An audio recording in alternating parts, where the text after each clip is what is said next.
Hello, everyone, and welcome back to the 1-0 podcast. I'm Avery Hill. I'm Lyle Allenstein. I'm Will Horseman. Sunday, we had our emergency podcast after firing of James Franklin, but we're back for a second time this week. We don't quit. So, obviously, on Monday, Pat Kraft and Terry Smith had the introductory press conference to a new era at Penn State. Guys, what were your impressions? Yeah, so Pat Kraft, if he hasn't made it clear before, he made it clear again. He's here at Penn State to win a national championship. And by firing James Franklin, I mean, he said he was thankful for what Franklin has done for Penn State over the years. But it's like, James, he's only really gotten team to like those 10-win seasons, some playoff berths, that one playoff berth. But he's never really been able to get over that big game hump. And then this season, obviously, with the 3-3 start, including losses to some not big games, which kind of goes against what he has shown here before. But, I mean, Kraft doesn't feel like James can get it done, so he made the decision to fire him. I mean, he said he felt that way Saturday night. He wanted to sleep on it and still felt that way Sunday morning. And so, yeah, with Franklin out now, Terry Smith, he seems like very confident in his new role, and it seems like he wants to be the one to lead the Nittany Lions, and obviously he's longest tenured guy, and really just both of them are just very confident in their abilities right now. Yeah, I think Pat Kraft he set the tone right away. Obviously, when we have these Monday press conferences, James sits down, right next to the Stratcom, but Pat Kraft went in there with a podium, stood tall and looked the media right in the eye and answered all those questions. I think it was interesting how he said this wasn't a 3-game thing and referring to the firing of Franklin, not just the losses to Oregon, UCLA, Northwestern. This is something that, he took into account for a lot of different reasons, and didn't comment on the structure of the buyout, didn't break that down for anyone. There's multiple reports with, numbers fluctuating between 45 and 50 million, with the payout increments of 8 mil per year, right? But I think he also talked about how Penn State Athletics is paying it, not the university, which, if you're going to do that, why not? Obviously, you've got rumors swirling around about who's actually paying it. There's people saying Adidas is involved. People are saying Terry Pagula. There's a whole lot of things going around with this. But I think he did a good job. He made it clear that he wants to win national championships, as Will hit on, and they're going to do everything in their power to go do that moving forward. He said it's about building this thing back from the ground up. He talked about things he's looking for in a head coach, someone that's going to bleed the blue and white, keep up with these ever-changing landscape of college football. And that's what they got to do. Obviously, Penn State's in a position it didn't think it would ever be in entering the season, but here we are. And now Terry Smith, who has the reins of this program, he's making that transition from cornerbacks coach to interim head coach after, he's been here for 12 seasons, all with James Franklin. And, I think he's done a good job handling himself, as Will also just hit on. He's made it clear how much he loves Penn State. Obviously, former Nittany Lion wide receiver. He's an in-state guy from Aliquippa. Went to Gateway High School. And it's a lot. But he's talked about, he hit on Wednesday, which was yesterday. We were all there post-practice, how it's still an adjustment for him, how he's having conversations with Pat Kraft about non-football related things that he's never really had to deal with before. And it's an adjustment. On top of that, you're dealing with this just emotional weight of, these student athletes, right? They just watched the guy that's James Franklin, who brought them all to Penn State. He's been in all of their homes. He's known all their families for this a lot of time. And that's a lot that you got to handle on top of figuring out how to manage a program that's on a 3-game losing streak right now. And you got to keep trucking along, right? Get the train back on the tracks, which he's trying to figure out. He said it's been hard. When he left that Monday press conference, when it was just the media in the room, he said, "Pray for me, guys." Just kind of a laugh of just not because it was funny, but just because of the position he's in. He's got Ethan Grunkmeyer coming in to play quarterback for the first time because Drew Aller's out. And, it's a tough spot to walk into. I think they've both handled it this week as well as you could, right? Obviously, it's an arguably tough position to be in. But, for the first couple of days, obviously that Terry's been on the job and how Pat Kraft handled the Monday press conference, I think they handled it as well as they could be. Yeah, I agree with that. I think starting with Pat Kraft, it was obviously the biggest example of, I guess you can call it athletic director speak or vice president of intercollegiate athletics if you want to be technical.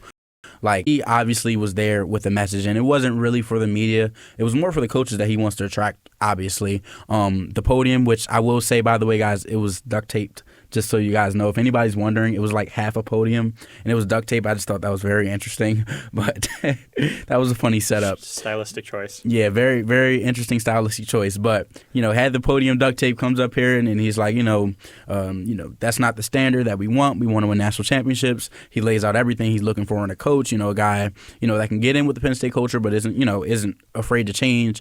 Obviously can deal with the new day, the new era of things with transfer portal and NIL, things like that.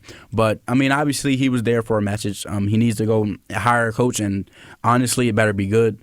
Obviously, if you're losing a 12-year coach, which, again, I do think, it was time given the circumstance of everything. I think James Franklin was out of it. I think the team was out of it. I think it was time for separation. But at the end of the day, when you make that move, you better not be wrong. Because, obviously, you can look, 3-4 years in the future, and if Penn State doesn't have a national championship, guys, and we're like, where is it at? Obviously, that's a tight turnaround to win a national championship with a new program, but you don't fire a coach in search of a national championship that was, outside of, these last stretch of games, was this close to, going to one. You can talk about the Notre Dame game being that close to being in the national championship game. It's like, you better be right. That's what it is. I think with Terry Smith, again, I thought he handled himself pretty well. In the first two press conferences, you could see he's a little bit nervous because, I don't think he expected to be the interim head coach. I don't think all the added responsibilities, which is the most interesting part about being a head coach, you have to talk to everyone and, compliance, all the different departments. Obviously, you are the head of the whole not the school, but again, it is Penn State football. So you can make that, obviously you're going to be one of the most known people on campus in general. There's a lot of things that comes with being a head coach. So but I think he handled it well. I think obviously he's nervous.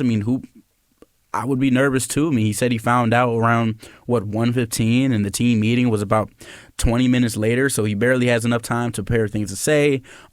Even with I'm assuming with James Franklin, it had to happen somewhere around that time, clearly, maybe, noon. I don't know the exact timeline, but, you're probably already turning page game planning for Iowa, and then all of a sudden, we're switching coaches, whatever. So it's a lot to walk into, but Terry Smith is a guy who's respected around the building. Terry Smith is a guy who, again, has coaching experience, especially as head coach. Obviously, that was in high school. He was an athletic director and head coach at Gateway High School. So, obviously, it's different, but he is a guy, associate head coach. He had that position for a reason. A lot of guys really respected him, and they, are going to back him as he tries to, I don't know if right the ship is a word, because at this point of the season, it's really hard to do that. But as he tries to, I guess, keep things stable going into the offseason. Yeah, it's tough, right, if you're Terry Smith. And, he was asked about just the first couple of days yesterday, just how he's been handling, just moving on without Franklin. And he was just pretty blunt about it. He's like, I'm here because we as a team failed James. Yeah. And me personally, I get still having an emotional attachment to him, but that's not the right thing to say. I think if you want to get a fan base, get a team back on track, right? I don't think you want to dwell on the past of failing your head coach that had been there for 12 years. But, there's that, learning curve in the scrum. But it's just for me, it's just he was also asked about depth chart and how he's say with it, considering he's been, managing that cornerback room the whole year and what he's been doing here.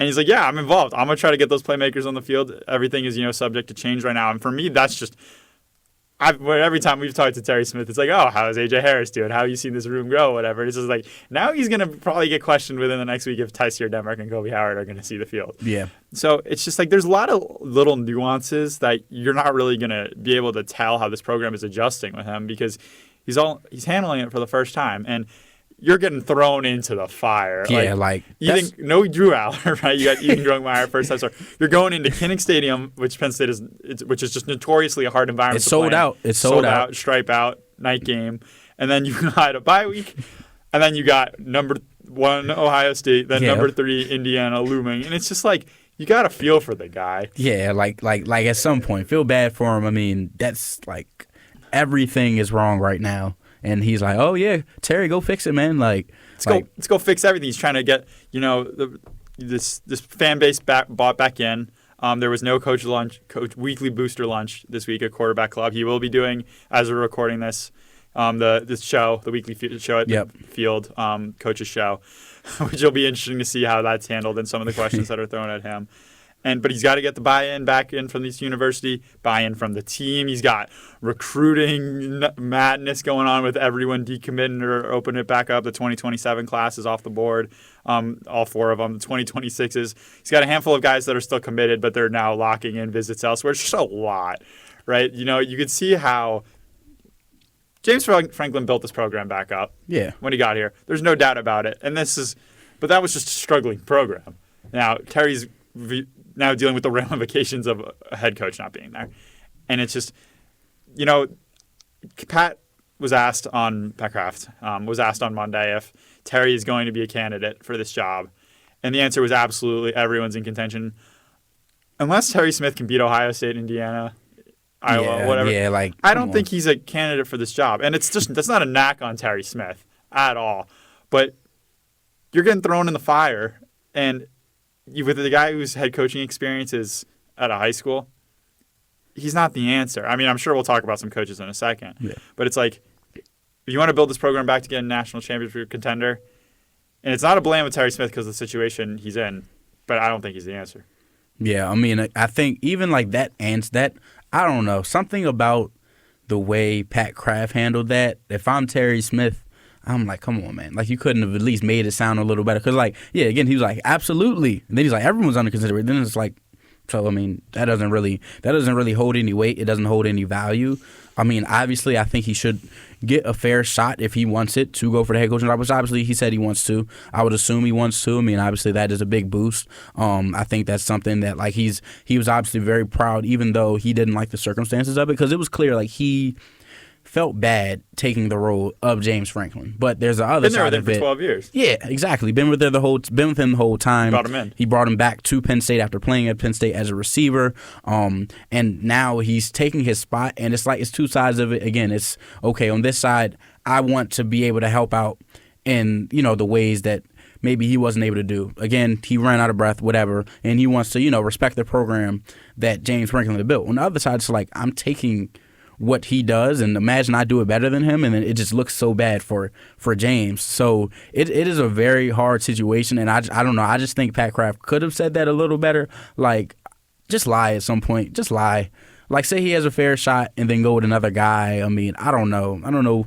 Well, what do you kind of think about that? Did you think? Yeah, I mean, I feel like Kraft's obviously. I mean, Monday was one day after they fired James Franklin. Yeah, obviously, they're not going to make any real progress on the new head coach search. But it's like I feel like he kind of might have to say like everyone's an option at that point because obviously Kraft's not going to come out there and say like, oh, we already have our guy. Like that's just not going to happen. Is that what you're saying? Not anymore. I mean, it's just signed a extension with Indiana, so.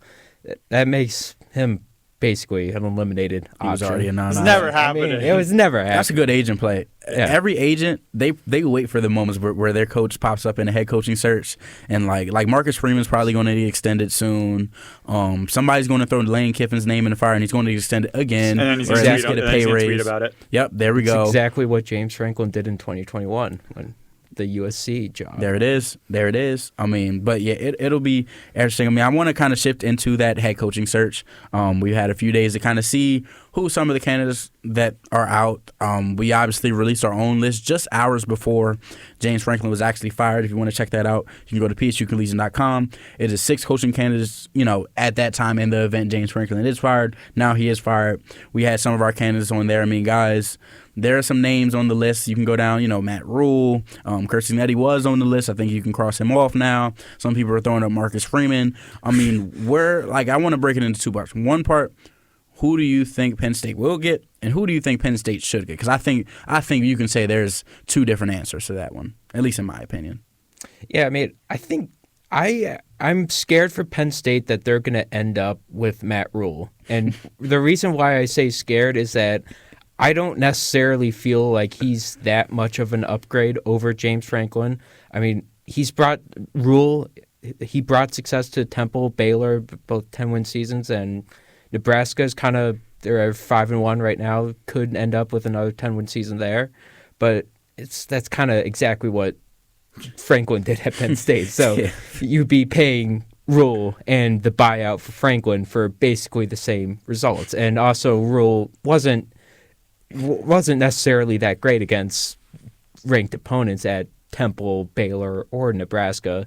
But I mean, to be fair, it's like I would say losing a big game at Temple, Baylor, Nebraska is not necessarily the same as losing big games at Penn State, because obviously expectations are a bit different. That's not what he said, though, on the Pat McAfee show. I That's mean, Nason's job. I mean, Nebraska, it's not the 90s anymore. So, like, Penn State, Penn State, I feel like it's just the step up, just in terms of, like, resources and just, like, recent, like, success. But I think what would be the home run hire at this point would be, like, a guy like Nick Saban, if they can somehow There it is. convince You him get it. out of Somebody gets retirement. But, I mean, that's probably unrealistic at this stage. Yeah, my thoughts on the Matt Rule thing is if you're paying the buyout for James Franklin, you have to have a guy in mind as a home run hire, big splash. And I've never doubted Pat Kraft. But if that guy is Matt Rule, then I will start to doubt him from here on out. And I think Matt Rule is look, I think he's got the highest odds to be this head coach. I cannot lie to you guys. But like, he cannot be the first guy they look to. Like, you got to go. I'm talking 5, 6 guys. You're going to take a shot at. It's obviously Signetti. Just got extended. That's gone. You got it. Marcus. Okay, for everyone who saw the Marcus Freeman report, the report was that Penn State is going to be contacting him. Yeah, They're considering I hope him. so. I want that to be clear, because everyone who's like, why would Marcus Freeman take the job? You're 100% correct. It's not stopping Pat Kraft from hitting you up, right? Like, obviously, I think realistic options here, you're looking at Matt Campbell. I know he struggled with Iowa as a coach of Iowa State. So if you want to, if we're talking about struggles with Matt Rule, there's that. But I think he's done a great job with that Cyclone program moving forward. I like Dan Mullen personally. If I'm Penn State, UNLV's head coach, he's got Pennsylvania ties. On that same kind of like category of program, I think Fran Brown is the man. He's got Northeast ties. Obviously, he was at Georgia. Elite recruiter has obviously now it's the head coach of Syracuse. I think that is the hire, excluding Nick Saban and Urban Meyer, of course. John Gruden is not in contention, guys. Let's make that one clear right now. Yeah, I don't know Chucky coming over to Happy Valley. I don't know. Yeah, but I honestly, it's just like, Bob Chesney, JMU, Clark Lee, Vanderbilt. Like, you got all these names that are thrown out because it's week 7 of the college football season, right? Like, I don't think they're getting anything done anytime soon. So everyone's going to offer their thoughts. Like, I saw Mike Elko got his name thrown in there. Yep. It's just like you're going to hear so many names. And if you guys want my honest thoughts, the only name that is truly, truly in the mix right now as someone who could take this job tomorrow would be Matt Rule. Like, it's just, this is how this coaching process is going to work. If you guys, when we talk about the ramifications of whoever ends up as head coach, unless the head coach is not named Matt Rule, you are going to see giant turnover on the staff. Which is if you're a Penn State fan and you're loyal to some of these assistants that have done a great job, I'm not going to hide from the fact when I said Penn State's assistant coaches are amongst the best group in the country. Yeah. But unless it's Matt Rule, you're going to see guys that are going everywhere. There's reports that Billy Napier is going to be gone from Florida pretty soon. James is more than likely going to be a strong candidate for that job. And if he takes that job, Phil Troutwine's gone. Because 100% offensive tackle. He played O-line at Florida. You're like, you might see Deion Barnes look for a mid-major DC opportunity. Same thing with Ty Howell. He can probably go be an OC somewhere. Poindexter was a coaching candidate for Virginia and probably would have been there after the season if the Who's? Tony Elliott. Yeah, the Wahoos. What is it? I know that's not their actual thing. But I tried to. What's their nickname? Yeah, I don't know. Cavaliers? Yeah, no. But like, what's it? The Who's? The Wahoos? I don't know anything about that part. Anyway, but if that program didn't turn around this year under Tony Elliott, Poindexter was more likely going to get that job. So it's just like I look at the staff and I'm just like, Tyree Smith can go follow James. Like, Dan Connor is honestly, it's just like, I think he's the only true guy like that would stick around because, former Penn Stater. I know all these guys are lettermen, but they've had experience in the coaching world at this point. You look at the fallout, you could see Jordan Lucas, like analysts, he's a quarterback coach. Danny O'Brien could be gone. Trace, he could be gone. Stan Drayton has a 1-year contract. I could see Jim Knowles sticking around. Cole Nickey was gone after this year, I think, no matter what. Obviously, I think his stock has tanked slightly unless he could turn this thing around.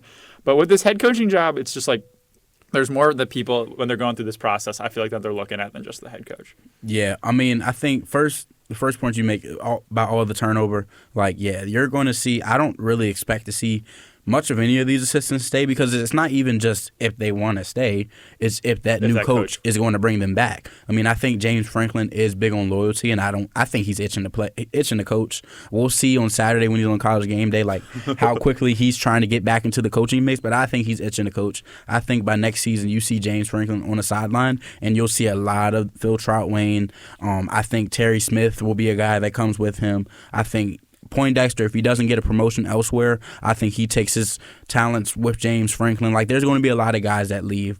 But I just think, and I think it's a hard situation, because I think, again, I agree that it was time, but I do think in the middle of the season it is a hard bag to get into a coaching search, especially when you're a school like Penn State, because you don't want to settle for the guy that you think is going to become a guy. You don't want to settle for, those coordinators who are, pretty good, but they haven't been able to prove it as a head coach. Will Stein. Exactly, because you're expecting that output immediately. You're expecting a national championship. You're expecting a guy that can take what you have and keep it going. So I think it's a hard situation, but I also think that, like, when you go into a coaching search, like, you know. If you're going to fire a head coach, you know who you want. Like, you have to know that there's options. And if not, that's, like, terrible mismanagement, because – well, James talked about in February with when around the time that Stan Drayton got hired, he was like, yeah, every single year I've got a list of 10 to 15 guys, whatever, for every single position coach if something were to happen. Like, you best believe the athletic department's got the same thing for head coaches. 100%. So yeah, I mean, I think, yeah, like, the guy, which is why it just seems like it's going to be Matt Rule, but I don't think that's the move. Like, you can look at Matt Rule, like, overall he's 64-57. That is like mediocre. And obviously you can look at the breakdown and see he's built every program up. Has every program hit 10? Not 10. Well, yeah. So Temple hit 10 wins. Baylor hit 10 wins. And then Nebraska is well on the way right now to get 10 wins in the season. I think that's safe to say. I haven't looked at the rest of their slate, but they're going to get it if not this year. And if he had stayed, it would have been next year. Like, he is able to get guys to that point, but I think James Franklin did that. He just had stuck with one place for so long that's just been the standard. That it's like, okay, 10 games a year. He might get that 11, depending on what the postseason looking like. All of a sudden he makes the playoffs. But obviously this season has been an absolute wash, essentially. Like, everything fell apart so quickly. Like, everyone is, like, scrambling, especially, like, national media. Like, they're kind of hilarious, because they're like, oh, how did it get so bad? What happened? And, like, how are you going to fire him? And then, like, they're not in the thick of it like we are. Yeah, they're not. I don't know. Like, some know, but the others, they're just throwing flies at the wall, seeing what sticks. Like, you'll see some of, like, some of the stuff they have, and it's like people are saying this thing, like, okay, like, what is that? That isn't, like, some of the stuff that they're saying, it just doesn't change the fact that, like, he essentially ran out of time. That sped up, I would say, because of all the hype that surrounded this season, which you can also call rat poison, which is something I wrote about. I wrote a column. You can check it out on psucollegian.com, how rat poison demonstrates the dangers in college football. I'm not going to say too much about it. I can leave it right there. What tab should I click on? Well, you can go when you get to psucollegian.com. I don't know whether you're a Google guy. If so, you go Google search Google. Some people search Google to find Google, but you can go psucollegian.com. You can click psucollegian.com. You'll click the football tab up top, and then you can either scroll down, or there is a handy search bar which works pretty well that you can type that in. You can type my name in, things like that, and it will pop up. What's your name? Guarantee. My name is Avery Hill. Nice to meet you. There we go. But as I was saying, I mean, I think that it is a hard time to be in a coaching search, especially if it's the guys that you would ideally want are guys that are not going to be ready until January, and that's hard because they're not going to leave their school middle of the year, and then you're not going to be able to really talk to them because once the rumor gets out, they're going to have to try to shut it down. The team is going to it is just a hard situation to be put in. I think that the guy that they're going to get is Matt Rule. I feel like I just don't see another option that makes sense for Pat Kraft, given his connection with him at Temple. Like, you can talk about Manny Diaz's connection with him at Temple, but I don't know anything about, like, the actual situation of him leaving. But I'm assuming Pat. Like, I don't know. I don't think he's a big Manny Diaz connoisseur. Like, you can just leave. Like, what do you leave? Like 2 weeks after taking the job? So, I don't know. I mean, I think it'll be interesting to see. I think the search will probably go into December. I don't think it makes it through the end of January. But real quick, I kind of want to transition into the game. Obviously, Penn State's going to Iowa, night game. Ethan Grunkemeyer is going to go into a sold-out Kinnick Stadium. Guys, I just leave it to your thoughts. Yeah, it's tough. No questions about it. He's now getting elevated reps with the quote-unquote starters and a hostile road environment in an offense and in a team that's struggling and going through a head coaching change currently. I was in the scrum with him yesterday. Lexi wrote about it, which you guys should also go check out. But he handled himself very well. It was the biggest scrum at practice, post-practice availability, and he was calm, cool, collected. Talked about how confident he is, handling the offense, moving forward. Obviously, acknowledged the position that he's in, and it's hard, but he's got some burn, right? It's not like he's going in blind for the first time. This is a 4-star, former top 100 recruit that has a lot of buzz. The staff has really been high on him. We've seen the arm talent. You can make an argument. Some people think he's got a stronger arm than Drew. So it's going to be a tough spot for him to walk into. There will be struggles. I'm not anticipating a Penn State win. In my predictions, which you guys can go see. You don't got to spoil the score. I'm not spoiling the score, but I don't predict a whole lot of offense on Penn State's side. It's going to be tough. It'll be interesting to see. It's go out there and ball, right? He's got nothing to lose. He's playing. They talked about this week going to have fun, and that's what they're going to go try to do. Yeah, though, last time a backup quarterback for Penn State played in Kinnick Stadium was not the great showing, but it's Who was it? Taquan Roberson. Yeah, a lot of pre-snap penalties. The offense couldn't really get much after Sean Clifford went down with an injury. But for Ethan, Terry did say that at practice, Ethan hasn't really made any pre-snaps communication mistakes while having the crowd noise on. So for his chances and Penn State's chances, that's decent news. It's good news, but obviously we don't know if the rest of this week and how they're preparing now. But this is he's thrown into the fire, but it's it feels so insignificant with the Franklin news and all that. It's it feels this almost feels overlooked, even though Aller went down for the season. That's and now crazy. Penn State has. Never thought I'd see the day where their starting quarterback goes out and all of a sudden it's not news. It's too many things going on right now. I think Ethan Grunkemeyer, he's in a situation where I think at this point you hope for a moral victory. You hope the guy tries. I don't think Ethan Grunkemeyer is I don't think he's a bad football player by any means, but I don't think this turnaround is so hard. He knew that by Saturday that he would have to be getting ready for Iowa, but he was prepared to do that with his head coach. Now he's doing it with the interim head coach. That's a hard situation to be in, but I think that's for Penn State in general. As Terry Smith said, they're hurting. They have to go to Iowa. It can go one way, it can go another. It can be terrible, and people are going to expect that. Or it can be, they could win the game theoretically. I guess you can add a third side where they closely win the game or they closely lose the game. But the team is hurt. We'll see. We'll see if they try to pull a UCLA. I don't know. Anything could happen, as we've seen in the last 3 weeks. Well, that's all we have for today. For more coverage, visit us at psucollegian.com. Follow us on socials and subscribe to our newsletter for content curated right to your inbox every Friday and Monday. Other than that, again, that's all we have. We'll see you next time. Hopefully not an emergency pod.